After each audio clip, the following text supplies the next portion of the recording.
Fire and rescue crews here train for situations like the building collapse in Miami. In fact, a member of our own fire department trained with some of the people in Miami. Eyewitness News reporter Natasha Brown spoke with the first deputy commissioner about his experience. She joins us from fire headquarters in Spring Garden. Good evening, Natasha.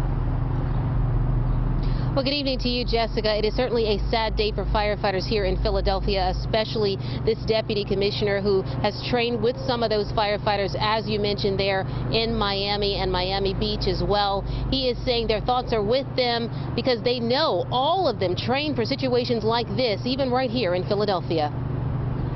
It is a sad day, and it takes me back. First Deputy Fire Commissioner Craig Murphy knows all too well the harrowing ordeal now facing Miami first responders. Just anticipating as you're responding, what we have. What's the worst case scenario? That scenario is continuing to play out for those responding to the overnight partial collapse of a condo building near Miami. Deputy Fire Commissioner Murphy takes us back to 2013 and his arrival at the scene of the Salvation Army store in Center City, Philadelphia that collapsed next to an active demolition project and the scramble to save lives. That response was fortunate that it happened where it happened because the firehouse was right up the street. It was an all-hands operation with scores of emergency crews and city organizations joining the frantic search and rescue efforts, digging through piles of rubble until finally a miracle. We ended up pulling somebody out of there 17 hours later. 6 people were killed during the initial collapse, but Philadelphia fire crews are trained to handle these tragic scenes.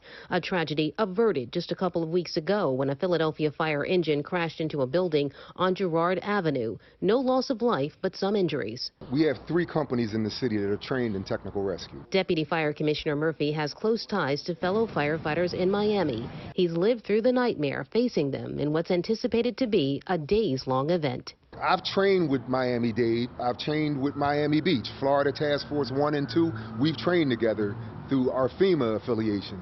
And, my thoughts and prayers go out to their responders, the community.